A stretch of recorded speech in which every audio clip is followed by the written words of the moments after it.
桜子ちゃんです。体調を崩して旅行に行けなくなりました。なので今回は私の記憶に残るヤバい話をします。世の中何が起こるかわからないものですよね。さて今回は桜子枕営業を求められる、友人浮気バレて飛び降り、桜子韓国で炎上の3本です。生理で食欲がとんでもないので爆食しながら話していきます。まずは新人時代の恐怖体験から。私がまだ新人だった頃、取引先から枕営業を持ちかけられた話です。これ普通にキモいです。タフなタイプなんで笑い話ですけど、人によっては普通にトラウマになります。でも漫画って突っ込みたくなる話です。そもそも枕営業とは何かと言いますと、業務上で付き合いのある人間同士が性的な関係を築くことによって物事を有利に進めようとすることです。どういう展開だったかというと、商談が終わった時、先方からご飯に誘われたんですよ。だるいし次の予定があって断ろうとしたら、今日の内容についてもう少し話したいって言われたのね。初回に2人でご飯は嫌だったけど断れず、マックで少しだけならって言ってマック入ったのね。そしたら今日の話はしないで、ずっと桜子ちゃん彼氏はみたいなクソどうでもいい雑談ばっかりで、今日の内容でご相談したいことって聞いても、もう大丈夫って明らかに話しない感じだったから、切り上げて帰ろうとしたら、この後わかるよねって飲み物持ってたオイラの手を握りながら言ってきて、1ミリもわからないんで教えてほしいです。ちゃんと理解できるように録音しますね。先方おじ汗品定めするかのような目つきが一変して、マジでってなってた。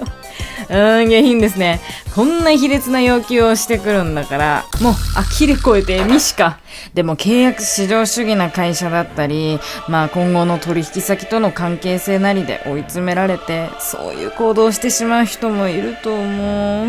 もう悲しいしいただけねえよ。関係が良好なうちはまだしも、離れられたら契約も短期で解約されるかもだし、そうなったらますます許せねえよ。そうだろ岸田さん。これ系の話まだあるんですけど、今回は次の話に移ります。次なんだっけ？友人が飛び降りた話だ。これは強いです。オイラの友人が浮気バレて、それはもう命がけで修羅場から逃げたんよ。オイラが第一の時の話で、その友人くんは黒髪マッシュセンター分けでクズ男沼尾ですって外見からも自己紹介できるようなやつで、友人くんは特定の女と付き合わず、サークルの3分の1の女と関係を持つような本物やったんよ。実際顔も良くて女の言ってほしい言葉もわかるようなやつだったから、最初本気になる女も多かったんよ。でもどんな美人とも付き合わなかったから、即アイドルポジになってたのね。みんなの誰々くんみたいな。だからオイラの知る限り、奇跡的にも第一ではトラブルにはならず、遊びって割り切って関係を持てる女とずっと楽しそうにしてたのね。当時のオイラ、お前マジで羨ましいってずっと言ってた。そんなかんやで無双状態だった友人くん、第2で女たちから大きな恨みを買います。2年になって後輩が入って、案の定手を出してて、その中の一人が他にも女いることを知った時にガチでブチ切れちゃって、裏でこっそり同志を集めて、友人くんが他の女といる時に数人で突撃したんよ。その時女たちの切れ方が尋常じゃなかったらしく、普通に殺されると思った友人くん、まさかのパンツのみの状態で2階のベランダから飛び降りたんよ。そして逃げる後ろ姿がサークルのグルチャに貼られたという。幸いにも植木のおかげで大きな怪我はなかったんよね。だから今でも大学のメンツで集まるときは毎回のように掘り返されてる。事件以降、大学の子たちには手を出さなくなったね。やっぱ遊びって分かってても、不満は募っていくよなっていうのと、身内に手を出すとろくなことはないって改めて思いましたね。でも一番は懲りずに他校で遊び続ける友人のタフさが素晴らしいなって。好きだなって思いました。まあもちろんね、友達としてね、大前提ドカスだし良くないけど、見習うべきタフさはある。悪いことではあるけど、非難できる立場では当然ないし、そもそも全員自分で選んだ相手なので、当時はひがみながら羨みながら見守ってましたね。さて、最後の話しますか。話濃くて胃もたれしてませんか？おいら面白い変わったこととか人が好きなので、癖強い話が多めなんですよね、おそらく。割とネットで話せるラインのみに絞ってはいます。最後は韓国行った時、焼肉屋のカゴを燃やして店員を怒らせてしまった話なんやけど、初めて韓国に行った時、夜ご飯に焼肉を食べに行ったのね。韓国といえば焼肉なのでね、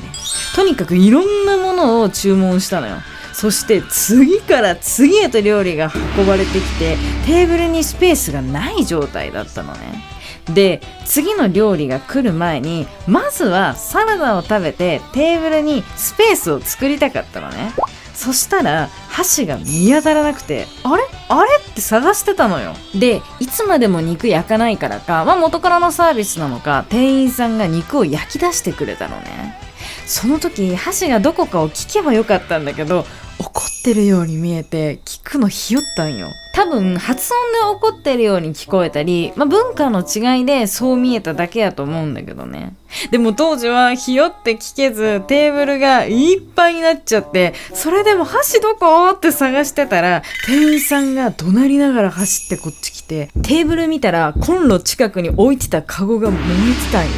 溶けてたと言うべき。韓国語がわからんからなんて言われてるかわからんけど、これはもう高額請求まっしぐらだって感じるほど怒ってるように見えたのね。箸は他のお客さん見てテーブル横にあるの分かったけど、高額請求恐ろしくて肉の味分からんかった。食べ終わって恐る会計したら特別請求されなかった。しかもヤクルトまでもらえた。許されたってなって、ヤクルトみたいな飲み物も一気したよね。海外旅行は特に何あるか分かりませんね。皆さんの印象に残ったエピソードもぜひコメントで教えてください。しばらく体調崩して旅行が行けなかったので、日常やエピソード動画を投稿してみましたが、どうだったかな。楽しんでもらえたら旅行以外も投稿したいので、チャンネル登録、高評価、通知オン、コメントよろしくお願いします。概要欄から X や TikTok もろもろも要チェック。体調もだいぶ良くなったので、次は予定通り旅行行けそうなので、また旅行 Vlog もお楽しみに。それではまた次の動画でお会いしましょう。